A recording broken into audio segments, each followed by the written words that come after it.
Entirety का क्या मतलब है? तमाम एस्पेक्ट्स और शोबों के लिए आप जवाबदेह हैं, आंसरेबल हैं to share holders.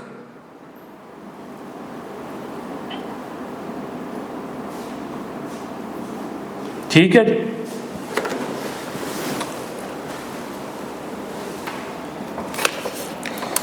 Next page पे आए जी। Ineligibilities of certain persons to become a directors. कौन लोग हैं जो डायरेक्टर नहीं बन सकते?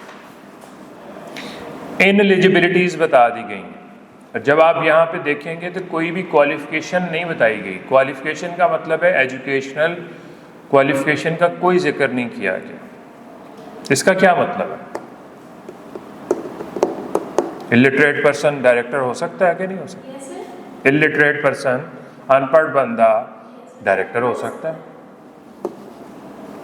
लेकिन अगर आप चाहें तो आर्टिकल्स को रिस्ट्रिक्ट कर दें कि जनाब एमबीए से कम कोई डायरेक्टर नहीं होगा, लेकिन लॉ की कोई रिक्वायरमेंट नहीं, कंपनीज एक्ट की कोई रिक्वायरमेंट नहीं। कंपनीज एक्ट ने यह बता दिया है कि कौन लोग डायरेक्टर नहीं बन सकते। माइनर जनाब डायरेक्टर नहीं बन सकता, अनसाउंड माइंड पर्सन डायरेक्टर नहीं बन सकता। क्वेश्चन मार्क ये है कि क्या माइनर शेयर होल्डर बन सकता?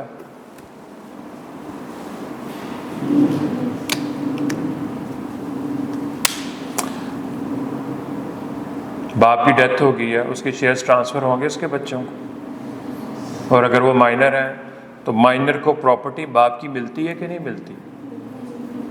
मिल जाती है। शेयर्स भी एक प्रॉपर्टी है,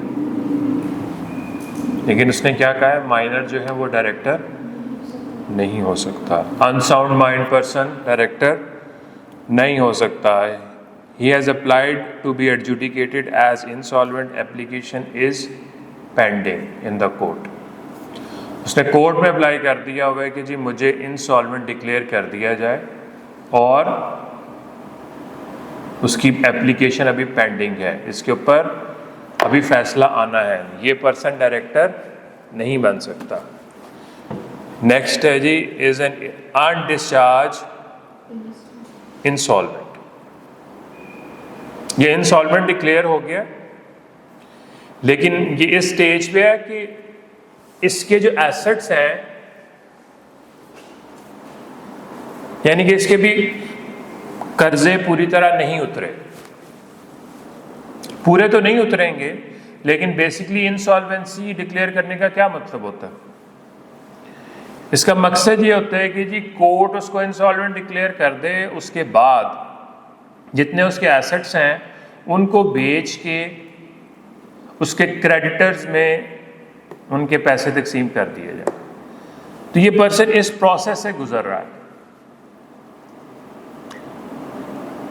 अगली स्टेज ये है डिस्चार्ज इंसॉल्वेंट की। डिस्चार्ज इंसॉल्वेंट का मतलब ये है कि ये कोर्ट में इसने एप्लीकेशन दी कि उसको इंसॉल्वेंट डिक्लेयर किया जाए, उसकी एप्लीकेशन को मंजूर किया गया, उसके एसेट्स को इकट्ठा किया गया और तकसीम कर दिया गया, तो वो किस कैटेगरी में आ जाएगा? Discharge insolvent. उससे पहले वाली स्टेज कौन सी होगी? Undischarged insolvent. क्लियर है? पीछे पूछो, क्लियर हुआ है?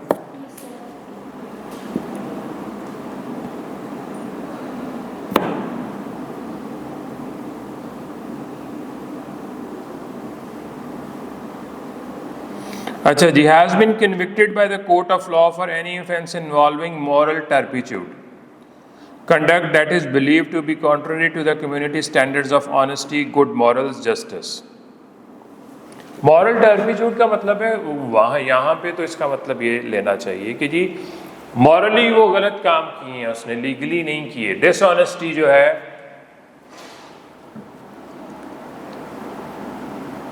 वो या इंसाफ नहीं करता, तो ये मॉरल टर्पिट्यूड है।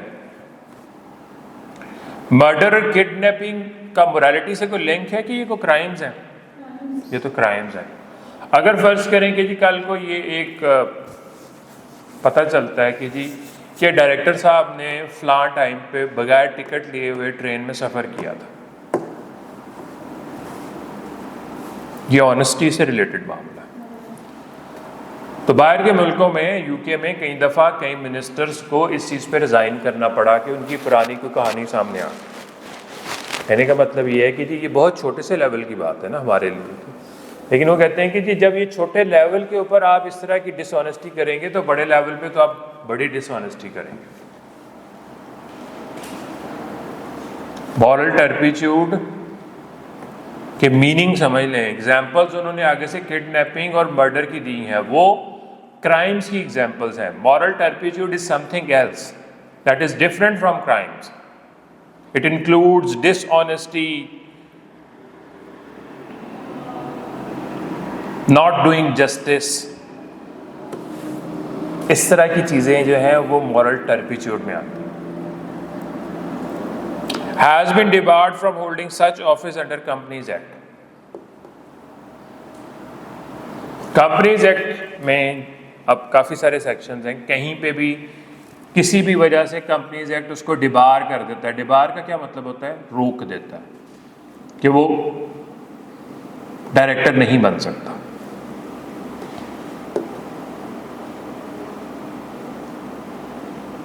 Lacking fiduciary behavior and a declaration to this effect has been made by the court at any time during preceding 5 years. आप कोर्ट में अप्लाई कर सकते हैं ना कि जी इस डायरेक्टर को डिस्क्वालीफाई किया जाए because he lakhs fiduciary behaviour. तो डिस्क्वालिफिकेशन कितनी देर के लिए होती है? 5 साल के। 5 साल के बाद बन जाएगा कि नहीं बन सकता? एग्जाम्पल 4 देखिए।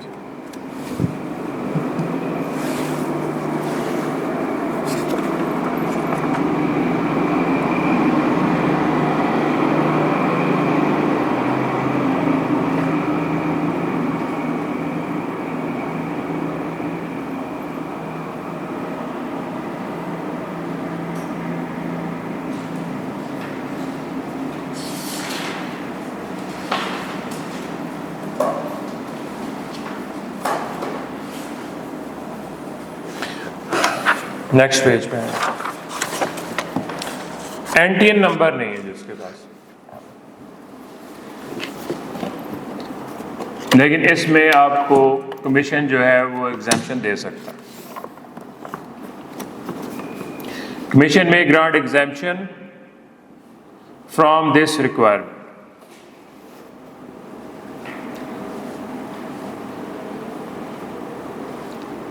जो पर्सन मेंबर नहीं है वो डायरेक्टर नहीं बन सकता। एक्सेप्शंस क्या आ गए? Number 1, a person representing A member who is not a natural person. एक कंपनी दूसरी कंपनी की होल्डिंग कंपनी है या इन्वेस्टमेंट की हुई है। कंपनी ए होल्डिंग है, कंपनी बी उसकी सब्सिडरी है। कंपनी ए के पर्सन्स जाके उसके बोर्ड ऑफ डायरेक्टर्स में बैठेंगे कि नहीं बैठेंगे? कंपनी ने खुद जाके बैठना है कि नेचुरल पर्सन्स ने बैठना? नेचुरल पर्सन्स जो है वो एक्ट कर रहे हैं on behalf of company. Member कौन है? कंपनी। और वो जो डायरेक्टर्स हैं वो उसको रिप्रेजेंट कर रहे हैं, वो खुद मेंबर्स नहीं हैं। बोर्ड ऑफ डायरेक्टर्स में बैठे हैं, वो कंपनी को रिप्रेजेंट कर रहे हैं। किस कंपनी को? कंपनी ए को, जो कंपनी बी की होल्डिंग है या उसने इन्वेस्टमेंट की हुई है या उसने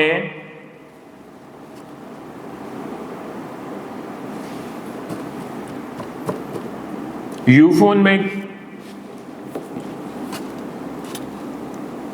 किसके शेयर्स हैं? गवर्नमेंट ऑफ पाकिस्तान के और एतिसलात यूए की कंपनी। मेंबर कौन बनी? एतिसलात हुई।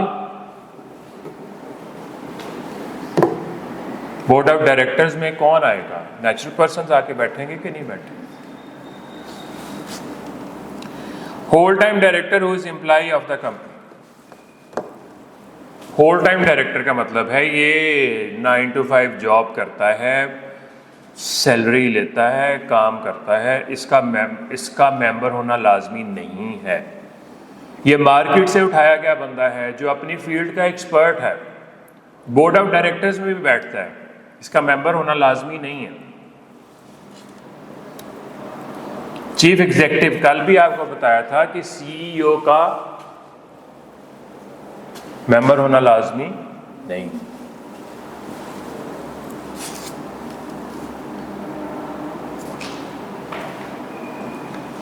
A person representing a creditor or other special interest through contractual arrangements. एक पर्सन ने आपको कर्जा दिया, IMF पाकिस्तान को कर्जे देता है तो अपनी शराइत मनवाता है कि नहीं मनवाता? उसका मकसद क्या होता है कि पैसे वापस आ जाए। इसी तरह जब एक कंपनी या कोई भी इदारा किसी दूसरी कंपनी को कर्जा देगा तो वो कह सकता है ना, बोर्ड ऑफ डायरेक्टर्स में मेरे 2 बंदे या 4 बंदे बैठेंगे ताकि पॉलिसीज को वो चेक रख सके, कर्जा इस शर्त पे मिलेगा। फिर अगर कंपनी राजी है, वो जो लोग बोर्ड ऑफ डायरेक्टर्स में आके बैठेंगे वो डायरेक्टर्स तो होंगे लेकिन वो मेंबर्स नहीं हैं। 4 एक्सेप्शंस को फिर देख लें। उसने ये बात की है कि जी हर डायरेक्टर का मेंबर होना ज़रूरी है। किन 4 सिनेरियोज में उनका मेंबर होना ज़रूरी नहीं है? होल टाइम डायरेक्टर,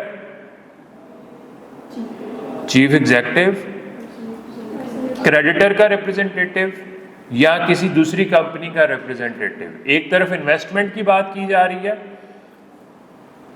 एक तरफ कर्जे की बात की जा रही है। पॉइंट 1 में एक कंपनी दूसरी कंपनी की मेंबर है, इसने इन्वेस्टमेंट की हुई है, शेयर्स खरीदे हुए। लास्ट पॉइंट में एक कंपनी ने दूसरी कंपनी को क्या दिया हुआ है? लोन।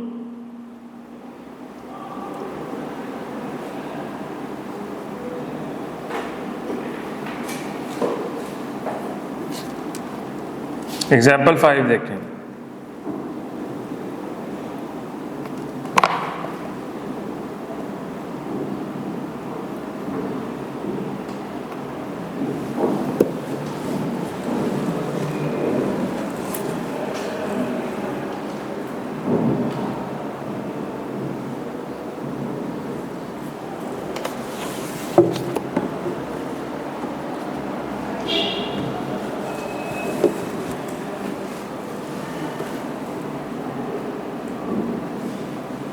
अब ये जो 2 पॉइंट्स हैं नेक्स्ट जो है, ये सिर्फ लिस्टेड कंपनी के लिए हैं, इसको हाईलाइट कर लें या साइड पे लिख लें। जो मेन पॉइंट है आपको समझने की ज़रूरत ये है कि जनरली जो प्रोविजंस हैं वो तमाम कंपनीज पे अप्लाई करती हैं। आपने इस चीज़ का गौर करना है कि जी जहाँ पे लिस्टेड की रिक्वायरमेंट है, पब्लिक लिस्टेड की रिक्वायरमेंट है, उसको हमेशा अलग कर लेना है या प्राइवेट को अलग कर लेना है। याद रखें कि जो मैंने आपको शुरू में बताया था कि प्राइवेट कंपनी के ऊपर रेगुलेशंस और चेक्स सबसे कम है, दरमियान में पब्लिक लिस्ट अनलिस्टेड है और दूसरे एंड पे पब्लिक लिस्टेड है, और पब्लिक लिस्टेड की रिक्वायरमेंट्स और चेक्स उसके ऊपर ज़्यादा हैं। बड़ा बिजनेस, बड़ा पैसा इन्वॉल्व, अकाउंटेबिलिटी ज़्यादा। अकाउंटेबिलिटी कौन कर रहा है? ACCP कर रहा है। उसकी रिक्वायरमेंट्स, उसके ऊपर चेक्स और रेगुलेशंस ज़्यादा एप्लीकेबल हैं। प्राइवेट कंपनी में आप अपना ही फाइनेंस, अपने पैसों को मैनेज कर रहे हो, उसमें फ्रॉड का इम्कान कम है, इसलिए उसके ऊपर चेक्स भी कम है। Further, the listed company only a person shall not be appointed as director of if he has been declared by court as defaulter in the payment of loan to a financial institution.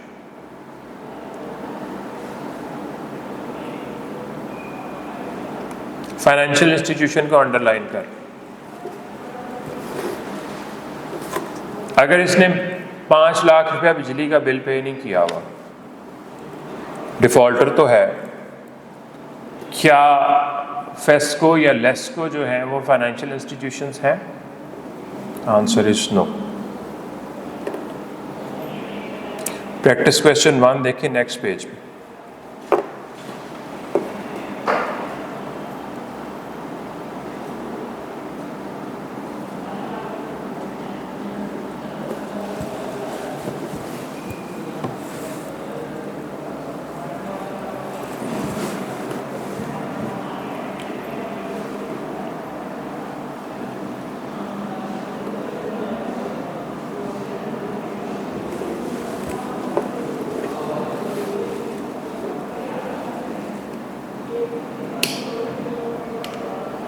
क्या समझ आइए? High court declare कर दे उसकी requirement financial institution का defaulter होना लाजमी जरूरी है। हाई कोर्ट का डिक्लेरेशन इससे रेलिवेंट नहीं है, उसने मोबाइल का बिल पे नहीं किया होगा, वो रेलिवेंट नहीं है। Financial institution is engage in the business of brokerage or a spouse of such person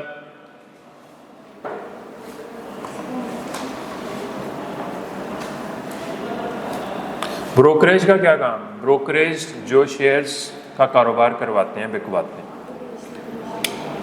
अगर ये पर्सन मिस्टर ए जो है वो ब्रोकर है, शेयर्स को बिकवाता है, तो वो लिस्टेड कंपनी का डायरेक्टर नहीं बन सकता। या उसका अगर स्पाउस भी ये काम कर रहा है तब भी वो ये एक लिस्टेड कंपनी का डायरेक्टर नहीं। स्पाउस में दोनों शामिल है, हस्बैंड और वाइफ। स्पाउस के मीनिंग में हस्बैंड और वाइफ दोनों शामिल है।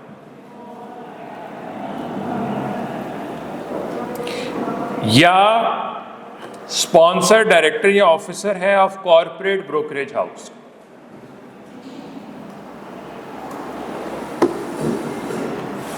Corporate brokerage house comparatively broker से बड़ा एक ऑर्गेनाइजेशन है जो ब्रोकरेज का ही काम कर रही है।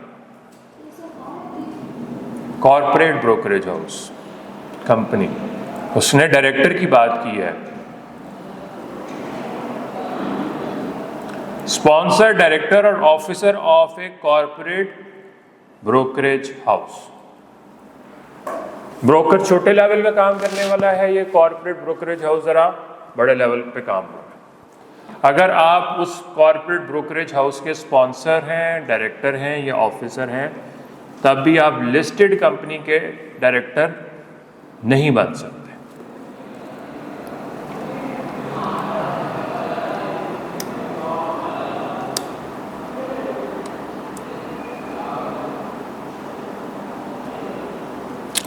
प्रैक्टिस क्वेश्चन 2 देखें।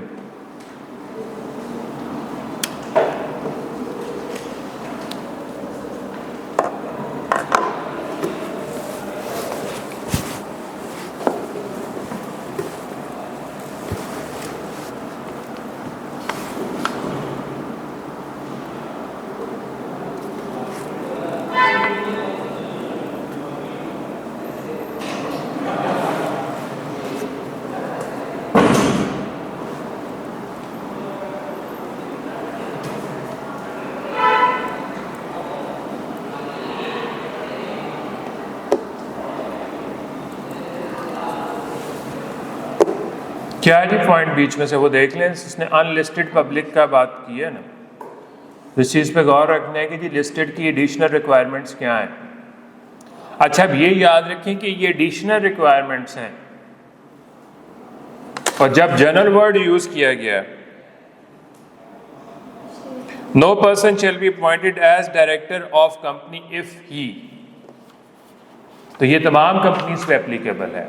ये जो आखिरी पॉइंट्स हैं ये एक्स्ट्रा पॉइंट्स हैं जो एप्लीकेबल हैं किसके ऊपर? लिस्टेड कंपनीज के ऊपर।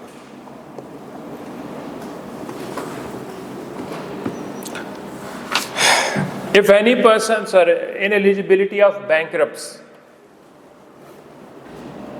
If any person being an undischarged insolvent acts as chief executive or director of a company, he shall be liable to imprisonment for a term not exceeding 2 years and a fine or both. Jail की सजा भी सुना दी गई है उसके।